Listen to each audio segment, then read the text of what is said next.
gaan eerst praten over dat vandaag door Paul Rozenmuller werd gepresenteerd. Een nieuw convenant als het gaat om, nou mag ik zeggen, dik worden. Daar komt het eigenlijk op neer. Hij leidt zo'n club die daar elk jaar naar kijkt of er misschien verbetering te zien valt. Is niet het geval. En Rob Oudkerk is docent leefstijl, zeg ik dat goed, aan de Haagse Hogeschool. Ik denk dat er 3 dingen ontbreken. Het eerste is, er is gewoon, heb ik vandaag ook aan de speech van de minister gemerkt, tijdens de presentatie van het rapport, geen sense of urgency, geen urgentiegevoel bij de politiek. Niet bij de minister van Volksgezondheid. Ab Klinken. Ernstig. 2, er zijn ontzettend veel projecten door het hele land, waarbij iedereen zeer goed bedoeld er van alles aan probeert te doen. Er is eigenlijk geen regie op en nauwelijks samenwerking.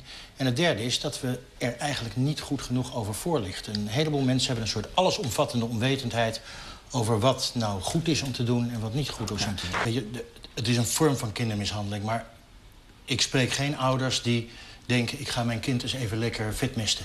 Ja, maar je kunt toch ook tegen een kind zeggen, geen chips? Ik wens je veel plezier. Roken is een groot gezondheidsprobleem. Voor mensen zelf, soms ook voor meerokers. Gaan 30.000 mensen per jaar aan dood. Bemoeien we ons als overheid extreem mee. Hier vallen 40.000 mensen per jaar van om. Door diabetes, door hart- en vaatziektes. En dan zeggen we, nee, dat gaan we niet betuttelen. En wat je zou moeten doen is kinderen via media-educatie, denk ik, zonder dat je meteen het moet gaan verbieden op tv, allerlei media-uitingen, zeg maar kritische burgertjes ervan maken in plaats van die gewillige consumentjes. Dat niet alleen maar de school zegt, wij gaan in de kantine gezonde producten maken, of we gaan die automaten eruit flikkeren, maar dat de sportvereniging zegt, we gaan hier niet om 8 uur, ik kom op het voetbalveld van mijn zoontje, staan ze om 8 uur, 's ochtends, hebben we het nu over, die kroketten al te frituren. Ja, is niet zo handig. En de minister zegt, het is een algemeen gevoelen, denk ik, in de meerderheid van de Nederlandse volksvertegenwoordiging. We moeten ons niet te veel bemoeien met de vrije keuze van burgers. Nou, je hebt ook het voedingscentrum en die hebben hele goede reclames. Dat zijn adviezen. En dat zijn, ja, maar dat is, ik vind zo'n campagnes van hen, dat is heel goed. Het gaat allemaal om bewust worden. Het is bewustzijn, dat is waar. Maar dan zit het tussen je oren, maar vervolgens moet er ook nog een gedragsverandering komen. We gaan naar Tovik Dibi. Jij hebt geschreven een integratiemanifest omdat je het niet eens bent met de wijze waarop de politiek op het ogenblik omgaat met het integratiedebat. Het is niet alleen Geert Wilders. Het is begonnen met Frits Bolkestein, dat was terecht. Paul Scheffer volgde daarop. Toen kreeg je Pim Fortuyn, Ayaan Hirsi Ali, Rita Verdonk. Om de zoveel tijd was er wel een nieuwe boodschapper. En elke keer werd het heftiger. Je merkt dat het een soort van trucje werd ook van de politiek om daarmee te gaan scoren. En inmiddels heeft het een hoogtepunt gereikt met Wilders. Ik denk dat niemand meer durft te ontkennen dat er geen problemen zijn.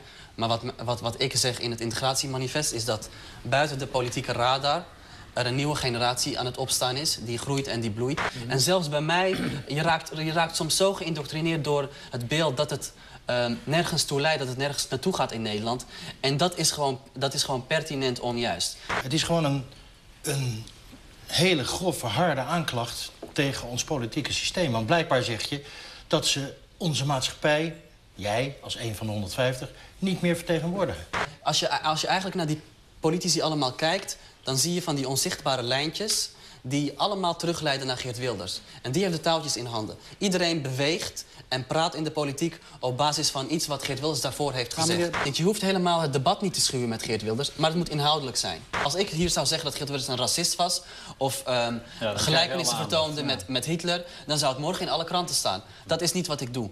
Wat er nu gebeurd is, ik heb even geteld, 12 of 13 keer, dat weet ik niet, heb je weer de naam Wilders genoemd. Het is toch ongelooflijk dat één man, iedere avond 12 tot 13 en soms 25 keer het podium krijgt. Jullie zijn elkaars minnaars in de film Komt de vrouw bij de dokter? Roos uit Amsterdam. Hij wil vanavond weer versieren. Ik zou niet durven, je valt niet op trouwringen, toch? Nee, klopt. Reinhard Oerlemans is degene die heeft gedacht, ja, ik ga dit doen.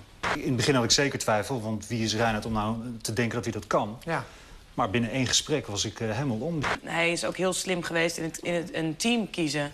Het stond ergens in een stukje, werd hij vergeleken met een goede voetbalcoach die mensen op de goede plek heeft gezet. Er werd in de Wereld Draait Door vorige week door de hoofdredacteur van Elle werd daarop gereageerd. Ik kreeg zo'n enorme tyfushekel aan die man die zijn vrouw gewoon laat creperen en zelf de hort op gaat. En ik vind afschuwelijk. Het gaat altijd over moreel verwerpelijke mensen, over dilemma's, over dingen die discussie opwerpen. Dat is juist goed aan kunst. Ga maar weg, rot maar op. Ik ga maar een wijf naaien terwijl ik hier dood lig te gaan. Ik heb jou niet nodig, hoor. Klootzak! 1,5 jaar, alleen maar ellende. Fucking ellendig. Ziekenhuizen, chemotherapie, huilbuien, kotsbuien. En heb jij mij niet meer nodig? Flikker toch een eind op met je kankerzooi, kan me van diepen. Het is een jongen die ongelooflijk bang is. En kijk, niemand kan voorspellen hoe je zult zijn in de oorlog. Niemand kan voorspellen hoe je zult zijn als je partner zo ziek wordt. Toen ik het zag voor de 3e keer op de première, toen ik echt naar de film kon gaan, zeg maar. Toen dacht ik, nou, als bij mij ooit, dan zo. En als bij mijn liefde dat ooit gebeurt, nou dan zou ik willen dat ik dat had. Ja.